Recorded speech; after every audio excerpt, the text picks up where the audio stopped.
That's when I realized I could hear other people's thoughts. I heard my sister's voice in my head. This time I have to grab the best husband before she does. Then, she anxiously pulled away from the gentle husband I had married in my past life, leaving me with the abusive man who had beaten her. I laughed. Did she really think the man I had married before was a good person? Once again, I found myself on the day of the husband selection. Sitting across from us at the dinner table were two men of similar age. One was Logan Carter, the eldest son of the Carter family, cold and distant by nature. The other was Ethan Carter, the youngest son. Though technically illegitimate, he was mild-mannered and gentle. This time I have to grab the best husband first. My sister's voice echoed in my ears. I glanced at her, but she hadn't spoken. She was simply staring straight at Ethan. Just wait, I'm going to take you away this time.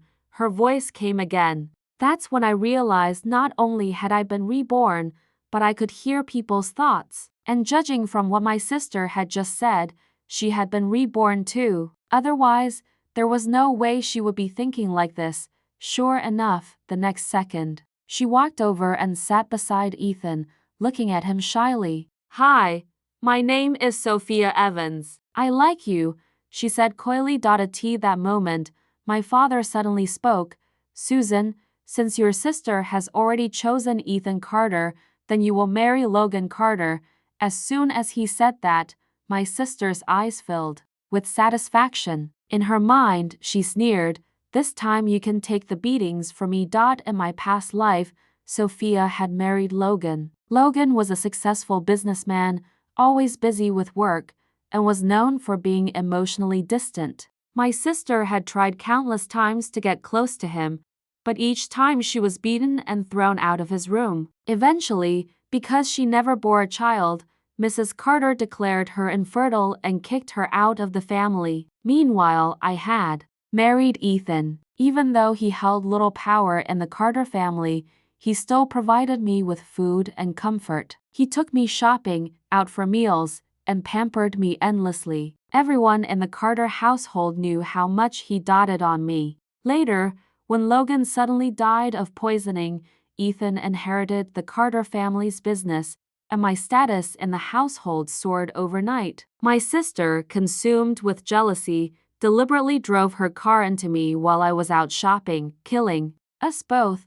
All right, Dad, I replied with a smile. I actually like Logan too. Then I calmly walked over and sat beside Logan Carter. I had to admit, this man had an incredibly strong presence. The moment I sat down, I felt a chilling aura wrap around me, making me hesitant to speak. No wonder my sister had suffered so terribly in the past life.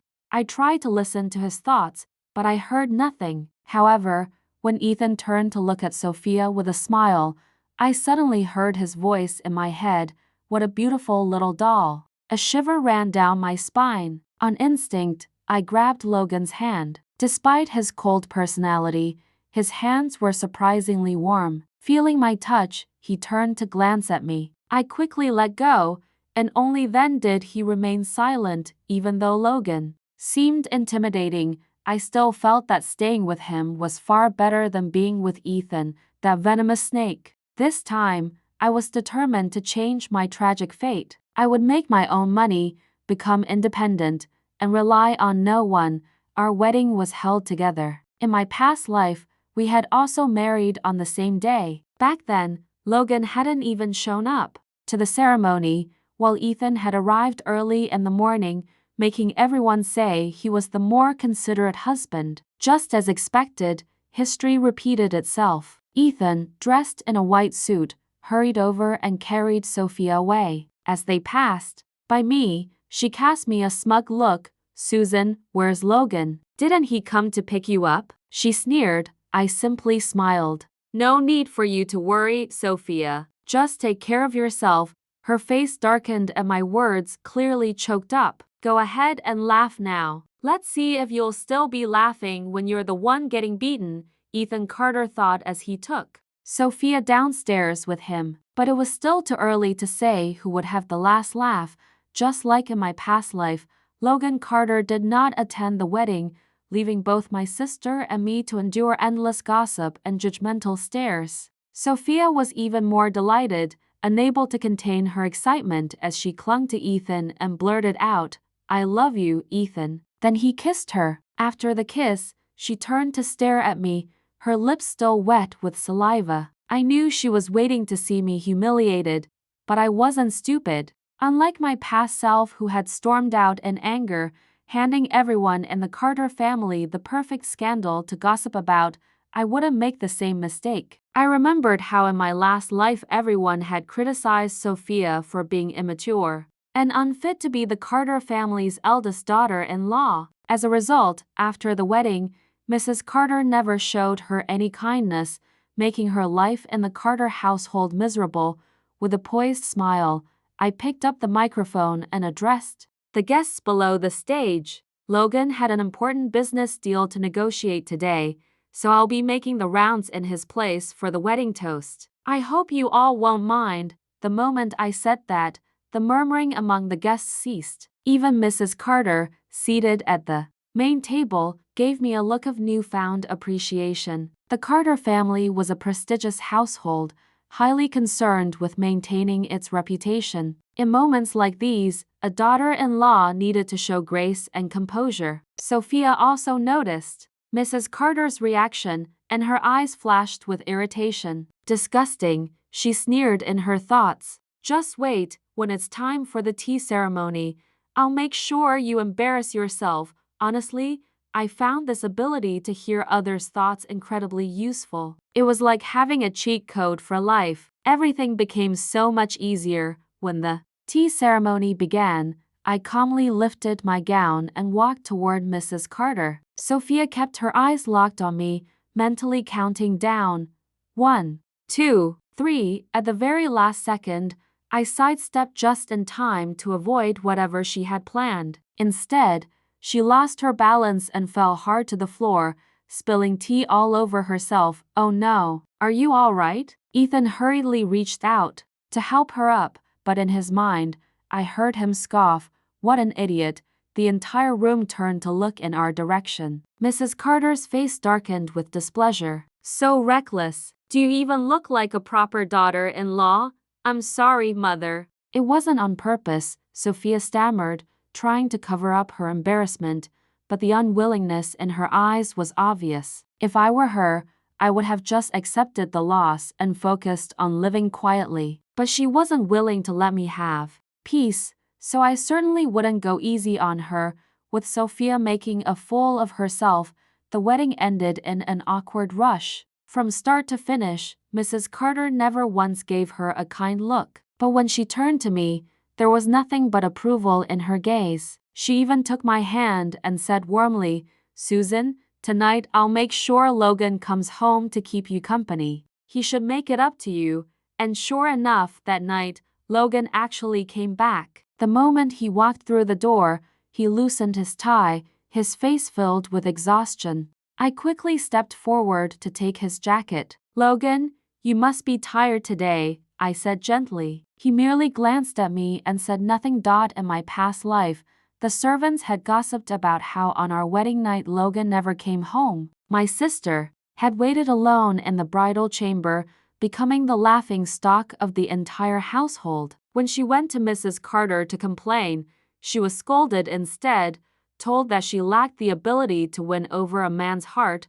While Logan was in the shower, I prepared his bed, made some tea, and tittied up the couch for myself to sleep on. When he came out and saw the scene, a flicker of surprise flashed through his eyes. I quickly explained, "You sleep on the bed. I'll take the couch." He narrowed his eyes slightly, studying me. "Susan, are you trying to play hard to get?" Draped in only a bathrobe, his chest was slightly exposed, beads of water still clinging to his skin. I had to admit, his physique was incredible. I quickly averted my gaze.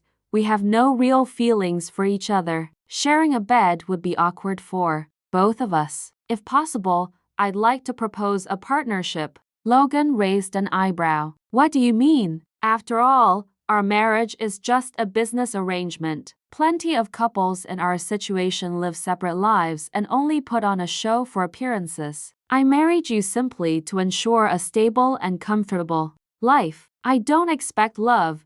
Hearing my words, he suddenly smirked. "You're smart. That works for me too. I can agree to that. I was just an ordinary person. I didn't have the skills or confidence to control a man's heart." In the Carter family, Logan's attitude toward me would largely depend on how Mrs. Carter viewed me. I had no desire to end up like Sophia in our past life, targeted and isolated by everyone. That would bring me no benefits. Besides, in my past life, Logan had been physically abusive toward Sophia. I had no intention of provoking him and ending up in the same situation. Peaceful coexistence was the best option. This time, my only goal was to make money, start my own business, and rise to success on my own terms. To maintain appearances, I had Logan post a picture of us holding hands on social media, captioned, "Happy newlyweds." This way, everyone would believe our marriage was fine. As I scrolled through his profile, I noticed how empty it was. Aside from this new post, there was nothing else. Someone like him must have a dull life. That night, Logan really did take the bed while I slept on the couch. He had no concept of chivalry whatsoever, but I should be grateful. At least he didn't force me into anything. The next morning, I was woken up by the sound of Logan working out. He was doing push-ups while listening to music. I had heard that emotionally cold men were usually frail, but his 8-pack abs and toned calf muscles were proof of his incredible strength, far superior to Ethan's physique. "Stop staring. I'm not interested in you," Logan suddenly said, getting up from the floor. He put on his shirt and added, "Get ready, let's go eat breakfast." I knew what he was really saying. He wanted people to see us together to make it look like we were in love. Honestly, he seemed reasonable. I still couldn't understand why he had abused Sophia in our past life. After getting dressed, I left the house with Logan. The moment we stepped outside, I saw Sophia and Ethan walking toward us, holding hands. Sophia wore a strapless dress, her collarbone and shoulders covered in hickeys, which she deliberately showed off as she leaned closer. Her face radiated pride as she scanned me from head to toe. She completely covered up. She must have been beaten last night and is trying to hide the bruises, her inner voice echoed in my mind, followed by a smug smile. "Susan, how was your wedding night?" she asked, her voice laced with mockery. Today I was wearing an elegant, long-sleeved kippah. Sophia must have forgotten that Mrs. Carter despised revealing outfits and excessive makeup, but I wasn't about to remind her. I simply smiled. "Sophia, based on seniority in the Carter family, you should be addressing me as sister-in-law, not sister."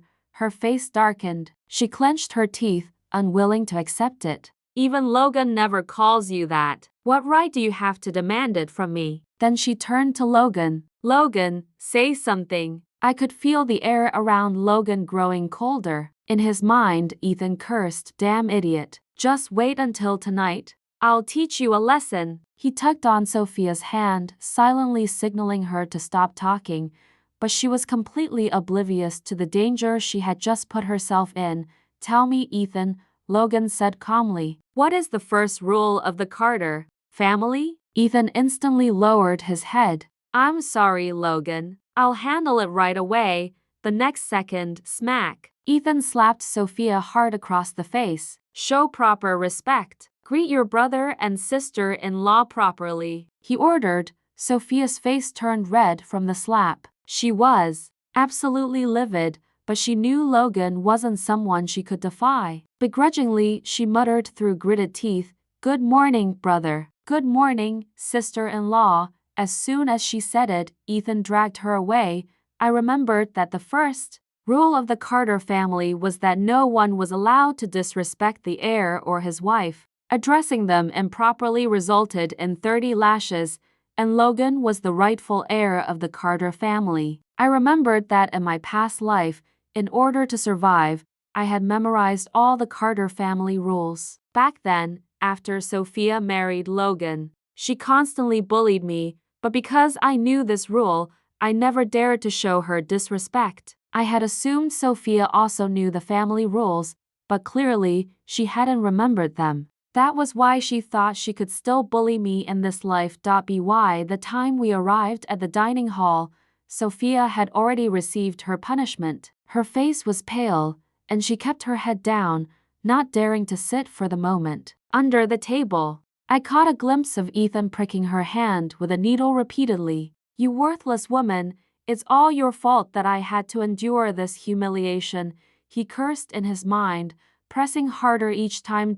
In my past life, it wasn't long after I married him that he started abusing me. He never allowed me to speak about it, and I had no way to escape. I suffered immensely because of him. That was why in this life, I would rather be with Logan than ever end up with Ethan again.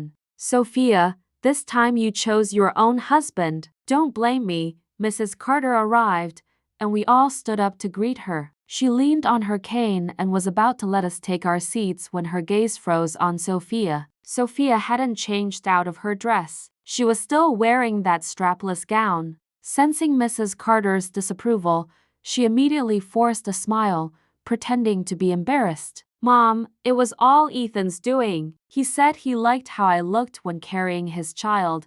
The moment those words left her mouth, Mrs. Carter's face darkened with fury. She raised her cane and struck Sophia on the back. "Shameless! What you do as a couple is your own business, but you are not to speak of such things in public. And don't ever dress so indecently again. You're humiliating the family." In my past life, even a maid had been dismissed just for wearing shorts. That was why I had always been careful. I only managed to survive in the Carter household because I lived cautiously. But Sophia always assumed that my good life was because I had married the right man. She completely misunderstood. Why did she think a good life had to depend on someone else? "I'm sorry, Mom. I didn't know," Sophia whimpered, sweat beading on her forehead from the pain.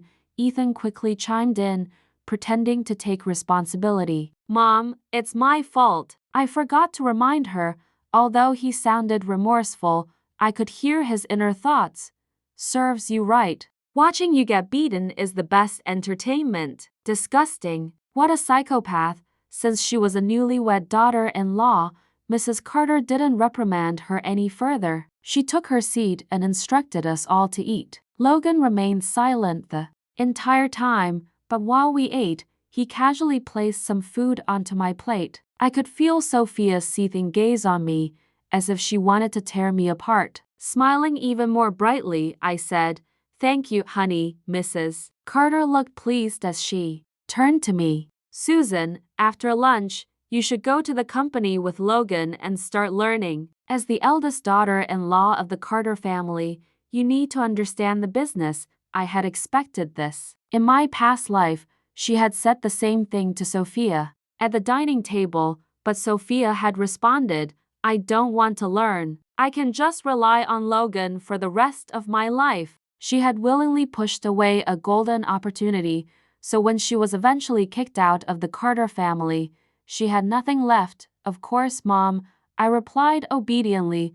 Logan took me to the company. The entire ride, I tried to listen to his thoughts but heard nothing. Well, that made sense. A man like him wouldn't be swayed by emotions. He had nothing to worry about. When we arrived, Logan brought me to his office. "Wait here," he said flatly before walking out. Through the glass door, I saw him heading toward the conference room in a hurry. Curious, I followed inside. He was negotiating with a British businessman about selling a formula he had developed. Fortunately, before coming here, I had already done my research. This deal was a critical one for the Carter family. I heard the British man's thoughts loud and clear. "This formula is only worth a few hundred yuan. This time, I'll make sure to rip the Carter family off." I looked at him in surprise. His expression was calm and composed, giving nothing away. No one would suspect the scheming going on in his mind. He confidently quoted a price of 3 million. Logan hesitated, not responding immediately. Sensing an opportunity, the man pressed further. Mr. Carter, I assure you this product will bring you far more value than 3 million, just as Logan was about to agree. I pushed the door open and walked in. Hello, I greeted in English. Then I picked up the bottle of skincare serum he had developed and examined it closely. I'm a woman. I understand skincare products better than most. Your formula only contains whitening ingredients. It doesn't have any anti-aging or wrinkle-reducing properties. And as an engineer, you should know that surface-level whitening effects are negligible at best. So tell me, why exactly is this formula worth 3 million? The British man was stunned. Logan leaned back, watching me with interest, not interrupting. I took that as a silent invitation to continue. However, I added, since this is a foreign product and you've done quite a bit of promotion on social media, many people are already familiar with and trust your brand. So, I'll offer you this amount. I raised a single finger. 1 million, I said. The man looked shocked. Jack, 1 million is already quite generous. Think it over, Logan said, his gaze sharp. No, I interrupted. I'll give you 10,000. For a formula that's barely worth a few hundred. 10,000 is already my final offer. The room fell silent. The British man stood up abruptly, clearly angry. In broken Chinese, he demanded, Miss, who are you to name such a price? How am I supposed to do business like this? Fine, I won't sell it. It's not like you must have it. With that, he turned to leave. Jack, Logan's voice was calm yet commanding. I'll give you 1 million. Sign the contract now, and I expect you to apologize to my wife. Jack froze mid-step. His eyes lit up with excitement as he immediately turned around. I was completely baffled by Logan's decision and tried to stop him, but he shook his head slightly, signaling me to stay quiet. I had no choice but to hold back. Mr. Carter, you're a real businessman, Jack said with a pleased smile. Then he turned to me. I apologize, Mrs. Carter. I didn't realize you were Mr. Carter's wife. After that, Logan took Jack to sign the contract. When it was all over, I still couldn't understand. That formula was only worth a few $100. Why did you pay him 1 million? I asked. Logan took a sip of coffee and spoke in an unhurried tone. You have a good business instinct, but you don't fully understand the market yet. Jack's formula itself is worthless. I knew that from the start. What I wanted was the brand he built. Although it's not well known yet, he's already established a strong reputation among young women. With just a little more promotion, I can easily make back that million. Suddenly it all clicked. So that's why Jack had been so confident. He knew his brand had value. Coming here was definitely the right choice. I was learning things I never would have in my past life, but I was still curious. How did you know the formula was only worth a few hundred? Logan fixed his sharp gaze on me. I forced an awkward smile. I guess he didn't question me further, but I took this opportunity to make a request. I want to run one of your branch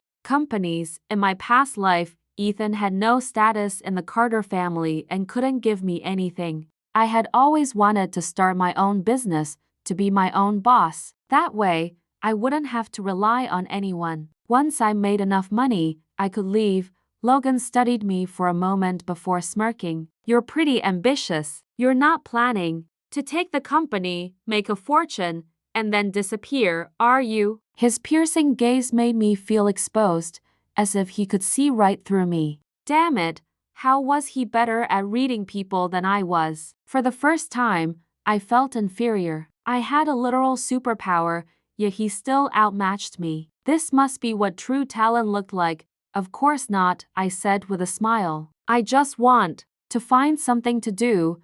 Logan took a sip of his coffee and nodded. Fine, but you need to learn from me first before I let you take charge.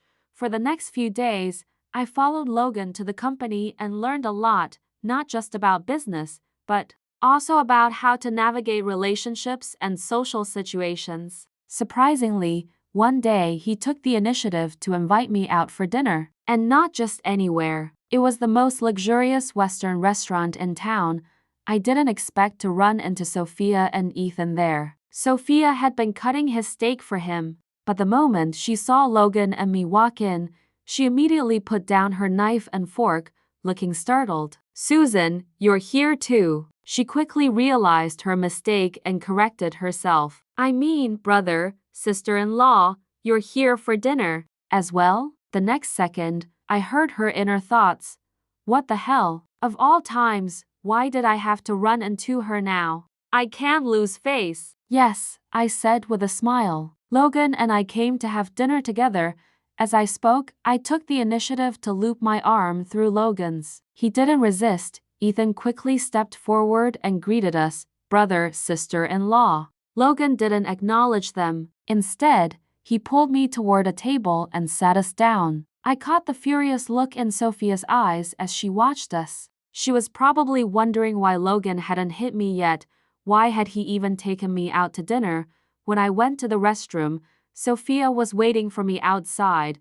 Her expression was murderous, just like the look she had when she drove into me in my past life. "You must be getting beaten up behind closed doors," she sneered. "Stop pretending. Just looking at you makes me sick." Hearing her words, I chuckled softly. Then my eyes landed on the needle marks on her arm. "Oh my Sophia," I said with mocked concern. "What happened to your arm?" "So many needle marks." Her eyes flashed with panic as she quickly covered her arm, glaring at me. "None of your business. It's just something fun between Ethan and me." Then she smirked, leaning in. "Not that you'd understand. Logan probably hasn't even touched you, has he? Unlike Ethan, he wants me all night long. I'm exhausted." She was clearly miserable but still trying to act superior. I was curious how long she could keep up this fad. "That's wonderful," I said with a bright smile. "I wish you both a lifetime of happiness." I turned to leave, but she suddenly grabbed a fistful of my hair and yanked hard. "Are you mocking me?" she snarled. I frowned. She was just as insane as she had been in my past life. I struggled to break free, but before I could, Logan appeared out of nowhere. Without hesitation, he kicked her away. "Disrespecting your sister-in-law," he said coldly, towering over her. "Do you know what the punishment for that is?" I remembered the punishment was being locked in the underground cell. Sophia had been sent there once before because of Sophia. That place was filled with countless rats, cockroaches, and snakes. She knew exactly what fate awaited her. Her face turned deathly pale. "Brother, I didn't mean to. Please don't do this." But Logan was never one to be soft-hearted. Once he made a decision, he never changed his mind. He ordered Ethan to take her away. I heard Ethan curse in his thoughts. "Hope she dies in there. Less trouble for me." Logan took me back to our shared bedroom and checked my head. "Are you okay?" "I'm fine," I said, brushing his hand away. She just pulled my hair a little. I straightened my clothes and fixed my hair before glancing at him. "But why did you suddenly come to the restroom?" His dark eyes met mine. "You were gone for a while." I was about to ask why you got into an argument with her again. I hesitated. I couldn't exactly tell him that Sophia had been reborn and was deliberately targeting me. So I simply said, "She told me that she and Ethan are intimate every night and that they're very happy, unlike you who won't even touch me. That's why we argued." Hearing my words, Logan's eyes darkened slightly. "So, are you hinting at something?" I immediately realized he had misunderstood me. Waving my hands in a panic, I quickly clarified, No, that's not what I meant. I was just explaining why we argued." Logan stared at me intensely. "Susan, have you ever thought about doing that with me?" "Of course not," I blurted out without hesitation. "I told you, I only want to rely on you for a stable life. That's all, he pressed. I nodded firmly. He said nothing else. Instead, he suddenly slammed the door behind him and left. I had no idea which part of my words had upset him, nor did I care. I only wanted to focus on my own plans. The next day, Logan didn't take me to the company. Instead, he sent me to the branch office to manage it on my own. I threw myself into running the company, determined to make 10 million before stepping away. Every day, I chased down projects, negotiated deals, and brought in significant profits. Mrs. Carter even allowed me to take my share of earnings directly. Just as I was reveling in my financial success, Sophia was finally released from the underground cell. That day, I had just finished work and returned home when I saw her. She had lost a lot of weight, but she was still carefully dressed, her makeup flawless, her clothes elegant. She clung to Ethan as they walked toward me step by step. "Sister-in-law," she said sweetly, "I've already asked Mom for permission to learn the company business from you, and to help ease your workload," but in her mind I heard, "Very soon, I'll make sure you and Logan die together." A sudden realization hit me. Logan's death in my past life had been sudden and unexplained. So it was Ethan. He was the one who had caused it. And now, not only did he want to kill Logan, but he wanted to kill me too. I controlled my emotions and smiled at Sophia. "Great, you can start tomorrow." I deliberately agreed because I wanted to know exactly what they were planning. Sure enough, the next moment, I heard her inner thoughts. "What an idiot. Just wait, I'll kill you both soon and live freely." So she had spent days in the underground cell but was still clear-headed. Too bad she didn't know I could hear her thoughts. There was no way she could kill me.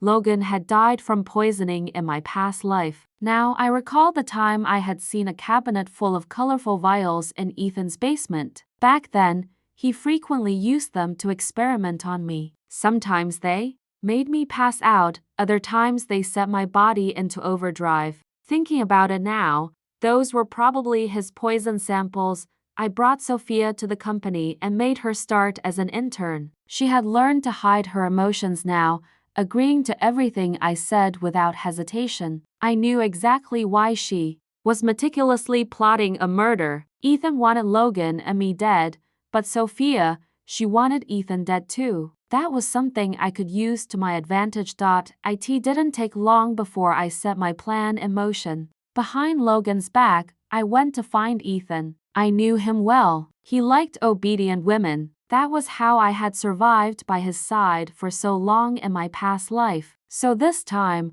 I deliberately dressed provocatively and looked at him with faint admiration. "Ethan, I like you." His interest was immediately piqued. "Sister-in-law, aren't you afraid my brother will kill you?" I bit my lip, pretending to be shy. "I've always wanted to be with you." Then I lowered my voice and added, "And I have something important to tell you." He leaned in, intrigued. "Sophia wants to poison you," I whispered. "Yesterday at the company, I overheard her talking to a man about it."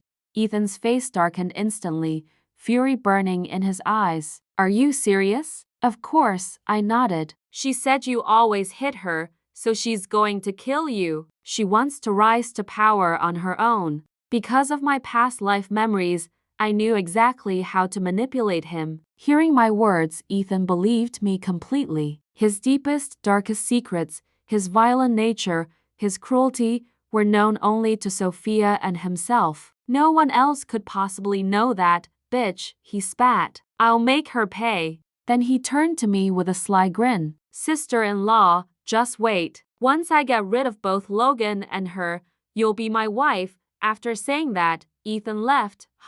Does he really think I'm that stupid? There was no way I would follow him. Without wasting any time, I went straight to Logan. His life didn't directly affect me, but in this life, he had helped me. He had given me opportunities to earn money and had even taken the time to share business strategies with me. When I entered his office and told him everything, he looked surprised. "Do you have any proof that Ethan wants to kill me?" I pulled out a voice recorder and played back our conversation. The first part was me deliberately seducing Ethan to gain his trust. Even I cringed at how flirtatious I sounded, so I quickly explained I was just pretending to gain his trust. Logan didn't respond, but his face darkened slightly. Sensing the change in his mood, I wisely shut my mouth. The next second, he suddenly pulled me into his arms. The scent of pine wood surrounded me, and I could hear his heart beating steadily against my ear. I froze, completely caught off guard. He looked down at me, his gaze intense. Susan, I advise you never to have thoughts of betraying me. As long as you are my wife, you should remain loyal to me. This idiot, how did he twist the situation into this? Forget about that for now, I said, shifting the conversation. The important thing is that your brother is planning to kill you. What do you want to do about it? Logan's expression remained indifferent. Let's see if he actually has the ability to kill me. If he fails, then he's the one who dies.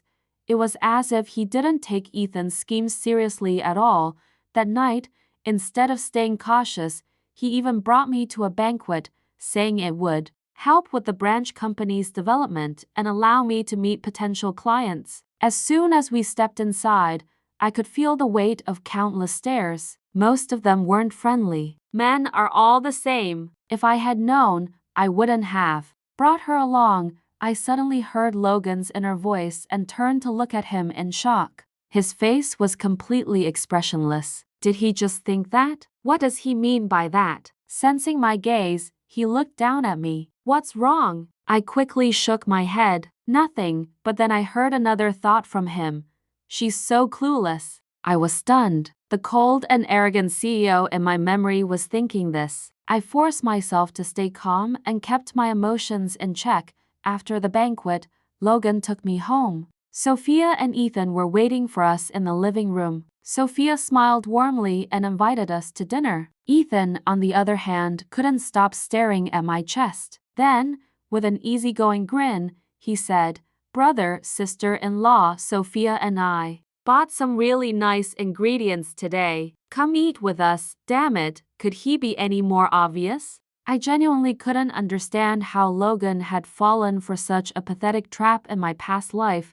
The dining table was filled with delicious dishes, but I didn't dare take a single bite. Under the table, I reached for Logan's hand and squeezed it as a warning, but the next second, before I could react, he had already picked up his chopsticks and taken a bite. "It tastes good," he said casually. "Let's all eat together." Sophia and Ethan exchanged a quick glance, their eyes flashing with delight. My panic surged. I dug my nails into Logan's hand, trying to get him to stop, but he didn't even flinch.